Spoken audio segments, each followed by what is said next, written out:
감사합니다. 8월의 첫 주, 오늘 저희들에게 주신 하나님 말씀 고린도전서 9장 11절에 19절의 말씀이 되겠습니다. 우리 같이 한번 읽도록 하겠습니다.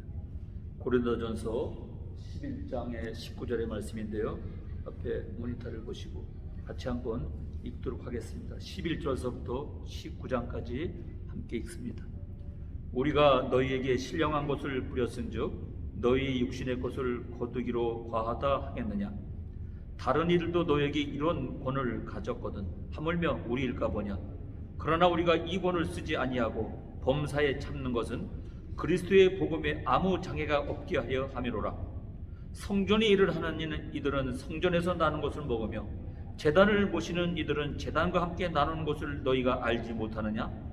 이와 같이 주께서도 복음 전하는 자들이 복음으로 말미암아 살리라 명하셨느니라. 그러나 내가 이것을 하나도 쓰지 아니하였고 또 이 말을 쓰는 것은 내게 이같이 하여 달라는 것이 아니라 내가 차라리 죽을지언정 누구든지 내 자랑한 것을 헛된 대로 돌리지 못하게 하리라. 내가 복음을 전할지라도 자랑할 것이 없으면 내가 부득불 할 일임이라. 만일 복음을 전하지 아니하면 내게 화가 있을 것이미로다. 내가 내 임의로 이것을 행하면 상을 얻으려니와 임의로 아니한다 할지라도 나는 직분을 맡았노라. 그런즉 내 상이 무엇이냐? 내가 복음을 전할 때 값없이 전하고 복음으로 인하여 내게 있는 권을 다 쓰지 아니하는 이것이로다. 내가 모든 사람에게 자유하였으나 스스로 모든 사람에게 종이 된 것은 더 많은 사람을 얻고자 함이라. 아멘. 할렐루야. 오늘 이 말씀을 가지고 신앙생활이라는 제목으로 함께 말씀을 나누겠습니다. 우리 함께 인사 나누겠습니다. 감사합니다. 8월의 첫 주입니다. 반갑습니다. 함께 예배드림을 사랑합니다. 축복합니다. 감사합니다. 다 웃으시면서 인사하니까 너무 좋네요. 할렐루야. 감사합니다. 오늘도 아름다운 모습으로 하나님 앞에 예배드리는 여러분에게 기쁨과 감사의 마음이 가득 채워지기를 주님의 이름으로 축복합니다. 아멘. 생명체는 무엇이나 성장하고 성숙해지는 과정이 있습니다. 적은 겨자씨가 싹이 터서 햇빛 나고 비 내리는 자연 속에 자라서 튼튼한 나무가 되는 것처럼 갓 태어난 어린아이가 점점 자라서 소년이 되고 청년이 되고 장년이 되고 성인이 되는 것처럼 오늘 우리의 신앙도 생명의 역사이기에 성장의 과정이 있고 성숙해지고 완전해야 한다는 것입니다. 요한계시록은 성결과 신앙의 완성을 주장했고 신앙인이 거쳐야 할 단계를 이야기했습니다. 신앙인의 삶은 하루아침 어느 순간에 악인이 선인이 되고 악마가 천사가 되고 죄인이 성자가 되는 것이 아닙니다. 보이지 않는 하나님의 은혜의 역사 안에서 변화의 과정을 통해서 온전한 그리스도인으로 되어가는 것입니다.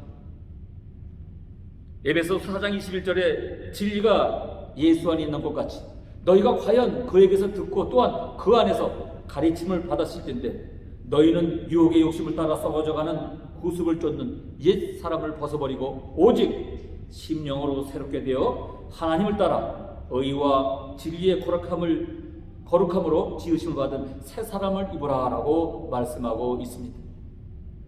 신앙인은 그리스도 안에서 변화받고 온전해져야 합니다. 성장하고 성숙해져야 합니다. 무엇에 맞추어서 무엇을 기준하여 생활해야 합니까? 기준은 기본 표준을 말합니다. 아주 중요합니다. 신앙생활의 기준은 우리 예수님이십니다. 천하인간의 구원을 얻을 만한 다른 이름은 우리에게 주신 일이 없다라고 사도행전 4장 12절은 말씀하고 있습니다. 예수님을 만나면 복이요, 예수님을 만나지 못하면 화인 것입니다. 누가복음 2장 34절에 시몬이 저에게 축복하고 그 모친 마리아에게 일러 가로되 보라, 이 아이는 이스라엘 중 많은 사람이 패하고 흥함을 위하여 비방을 받은 표적이 되기 위하여 세움을 입었다라고 말씀하고 있습니다. 흥하고 패함의 표적이 되기 위해서 세움을 받았습니다. 여러분, 예수 믿고 흥하시기를 주님으로 축복합니다. 오늘 교회 와서 생활의 기준을 바로 알고 바로 세워 일생 흥하고 복 받으시기를 간절히 바랍니다. 신앙생활의 기준은 성경의 진리입니다. 성경의 진리에 맞으면 성공이고 이 진리를 버리면 실패하는 것이에요. 계시록 22장 18절 이하에 내가 이 책의 예언을 말씀을 듣는 각인에게 증거하노니 만일 누구든지 이것들 외에 더하면 하나님이 이 책에 기록된 재앙들을 그에게 더하실 터이요 만일 누구든지 이 책의 예언의 말씀에서 제하여 버리면 하나님이 이 책에 기록된 생명나무와 및 거룩한 성에 참여함을 제하여 버리리라 라고 말씀하고 있습니다. 고린도후서 13장 8절에는 우리는 진리를 거스려 아무것도 할 수 없고 오직 진리만 위할 뿐이라고 했습니다. 진리의 말씀을 옮기지 말아야 하고 기준으로 세워나가야 하는 것입니다. 신앙생활의 기준은 착한 양심입니다. 양심에 맞게 살면 평안을 얻을 수가 있습니다. 바울은 범사의 양심을 따라 하나님을 섬겼노라고 말씀하고 있습니다. 믿음과 착한 양심을 가지라. 어떤 이들은 이 양심을 버렸고 그 믿음에 관하여는 파선하였느라라고 디모데전서 1장 19절은 기록하고 있습니다. 착한 양심을 가지라고 명하고 있습니다. 양심은 자기 행동을 감시하고 감사하는 판사입니다. 자기 행동이 옳다 아니다 판단하여 주는 검사의 일을 합니다. 양심이라고 하는 일은 평소에 믿음을 지키고 살라는 것입니다. 범죄하면 회개하고 새롭게 살라는 것입니다. 마태복음 5장 25절에는 급히 사화하라라고 기록하고 있어요. 가룟 유다는 양심을 버리고 마귀가 주는 고장난 생각으로 예수를 팔고 죽음으로 인생을 끝냈습니다. 아나니와 삽비라도 착한 양심을 버리고 거짓하다가 현장에서 죽고 말았습니다. 신앙생활의 기준은 착한 양심에 있습니다. 오늘 본문 11절에 보면 우리가 너희에게 신령한 것을 뿌렸은즉 너희 육신의 것을 거두기로 과하다 하겠느냐라고 오늘 말씀하고 있어요. 신령한 것이 무엇입니까? 복음과 함께 하나님의 나라의 모든 것을 말하는 것입니다. 목회자는 하나님의 말씀을 바로 전하기 위해서 수고합니다. 신령한 그리스도의 사랑을 전하기 위해서 일합니다. 교회가 신령한 은혜를 나누는 곳이 되도록 교회가 하나님의 나라의 역사가 넘치도록 기도하고 있습니다. 또한 교회는 네 가지의 목적을 위해서 존재합니다. 첫째는 하나님께 예배하기 위해서요. 둘째는 세상을 위해서. 셋째는 교회 자체를 위해서. 넷째는 사단을 대적하기 위함인 것입니다. 하나님께서는 우리가 전인격적으로 신령과 진정으로 예배드리는 것을 요구하고 계십니다. 그러므로 사도 바울은 형제들아 내가 하나님의 모든 자비하심으로 너희를 권하노니 너희 몸을 하나님의 기뻐하신 거룩한 산제사로 드리라. 이는 너희가 드릴 영적 예배니라라고 로마서 12장에 기록하고 있습니다. 교회의 세상을 위한 목적은 땅끝까지 복음을 전하며 무사람들로 하여금 하나님의 자녀가 되게 하는 일입니다. 예수님께서는 승천하실 때 오직 성령이 너에게 임하면 너희가 권능을 받고 예루살렘과 온 유대와 사마리아 땅까지 이르러 내 증인이 되라 라고 명하셨습니다. 예수님께서 교회에 주신 복음 전파의 명령은 절대적이고 분명한 것입니다. 이 복음 전파의 영원 사랑의 뜨거운 마음을 가지고 이웃 사랑을 실천하는 것이죠. 복음을 전하는 것과 복음 안에서 이웃 사랑을 실천함으로 하나님 나라를 성취하는 것은 교회가 세상을 향해 가는 목적인 것입니다. 교회 자체를 위한 목적은 성도들을 은혜 중에 양육하고 훈련하는 일입니다. 예수님은 너희는 가서 모든 족속으로 제자를 삼아 아버지와 아들과 성령의 이름으로 세례를 베풀고 내가 너희에게 분부한 모든 것을 가르쳐 지키게 하라. 볼지어다 내가 세상 끝날까지 너희와 항상 함께 있으리라 라고 마태복음 28장에 말씀하고 계십니다. 세상 끝날까지 함께 하시겠다는 것입니다. 제자를 삼는 것, 세례를 주는 것, 가르쳐 지키고 양육과 훈련부터 있는 것이죠. 이 양육과 훈련의 목약은 세상 끝까지 교회가 주신 예수 그리스도의 일인 것입니다. 교회의 사단을 향한 목적은 승리하신 주님의 능력으로 사단과의 대적에서 싸워 승리하는 것입니다. 주님은 제자들에게 귀신을 쫓아내도록 하셨어요. 바울은 우리가 싸울 싸움에 대해서 말하고 있습니다. 우리의 씨름은 혈과 육의 상대가 아니요 통치자들과 권세들과 이 어둠의 세상 주관자들과 하늘에 있는 악의 영들의 상대함이라고 에베소서 6장 12절에 말씀하고 있습니다. 교회는 사단을 대적하여 승리해야 할 목적을 가지고 있는 것입니다. 교회는 이 네 가지의 목적 중 어느 하나도 소홀히 할 수 없으며 이 서로 독립적인 것이 아니라 상호 보완적인 것입니다.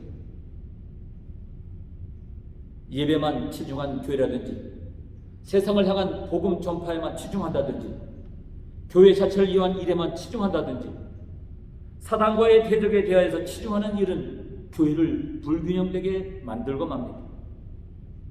그것이 심할 때는 교회로 기형적인 모습을 드러내게 합니다. 교회는 이 네 가지의 목적을 균형 있게 이루어 나가야 하는 것입니다. 교회의 네 가지 사역을 이루기 위해 특별히 목회자의 사역이 세워진 것입니다. 그러므로 목회 사역은 교회 사역을 위해서 매우 중요한 위치를 차지합니다. 교회와 함께하는 우리 신앙생활은 이러한 목회 사역과 함께하는 생활인 것입니다. 따라서 우리 신앙인은 목회 사역을 존귀히 여기고 사랑해야 하는 것입니다. 그러기 위해서는 목회자와 목회 사역에 대한 바른 이해가 우선되어져야 합니다. 신앙과 신학이 있습니다. 신앙이라는 것은 하나님을 굳게 믿어서 그 가르침을 따르는 행동입니다. 하나님이 언제나 주인공이 되십니다. 하나님을 믿고 행동하는 것이 바로 신앙이에요. 신학이라는 것은 신앙에 대한 연구하는 학문입니다. 사람이 왜 신앙을 갖게 되는지, 과정이 무엇인지, 결론이 어떤 것인지 학문이라고 합니다. 이처럼 신앙과 신학은 같은 것 같지만 사실은 다른 것입니다. 신앙은 하나님이 주인공이지만 신학은 사람이 주인공입니다. 오늘 성경을 보면 신앙이 무엇이고 그 결과가 어떤가에 대해서 너무나도 자세하게 가르쳐주고 있습니다. 이스라엘은 사무엘을 사모했고 사무엘은 하나님의 은혜를 받으면서 먼저 믿음을 보여주라고 해서 우상을 버리고 미스바에 모여서 하나님께 회개했습니다. 그랬더니 제일 먼저 원수인 블레셋 사람들이 쳐들어왔어요. 이때 이스라엘은 어떻게 했어요? 단 하나 신앙을 보여주었습니다. 하나님을 믿고 순종하고 기도했습니다. 하나님을 믿고 행동을 했다는 것입니다. 우리는 성경에서 찾을 수 있는 믿음의 행동을 두 가지 볼 수가 있습니다. 첫째는 무조건 엎드렸습니다. 둘째는 무조건 감사했습니다. 이게 신앙인 것입니다. 무조건 엎드리는 것입니다. 아주 절박한 심정으로 말입니다. 그랬더니 하나님이 구원을 하셨고 하나님이 대신 싸워주셨어요. 성경이 이거를 우리에게 가르쳐주고 있는 것입니다. 사랑하는 여러분, 목회 사역은 존경하고 귀하게 여기는 데서 은혜로운 신앙의 삶이 이루어져 나가는 것입니다. 목회 사역을 비판하며 모욕하는 것은 자신의 신앙의 삶을 황폐하게 만드는 것뿐만 아니라 목회 사역을 붙들고 계시는 하나님을 비판하며 모욕하는 것과 같은 것입니다. 사도 바울은 본문에서 고린도 교회에 대한 섭섭함을 표현하고 있습니다. 고린도 교회 중에는 바울의 사도적 권위를 무시하고 바울이 교회에서 받을 당연한 권위를 비판하는 사람들이 있었습니다. 이런 사람들 때문에 바울의 마음은 많이 불편했어요. 바울 자신은 교회에서 받을 당연한 권위를 요구한 적도 없습니다. 스스로 천막을 비워 자비로 자신의 생기를 해결하며 자신의 복음 사역을 감당해 나갔습니다. 그 이유는 복음을 전하는 일에 장애가 되지 않게 하기 위함이었습니다. 바울은 이러한 그의 깊은 신앙의 삶을 이해하지 못하는 사람들에게 다음과 같이 말하고 있습니다. 우리가 너희에게 신령한 것을 뿌렸은즉 너희 육신의 것을 거두기로 과하다 하겠느냐? 성전에 일을 하는 이들은 성전에서 나는 것을 먹으며 제단에서 섬기는 이들은 제단에서 함께 나누는 것을 너희가 알지 못하느냐? 이와 같이 주께서도 복음 전하는 자들이 복음으로 말미암아 살리라 명하였느냐라고 오늘 본문의 말씀입니다.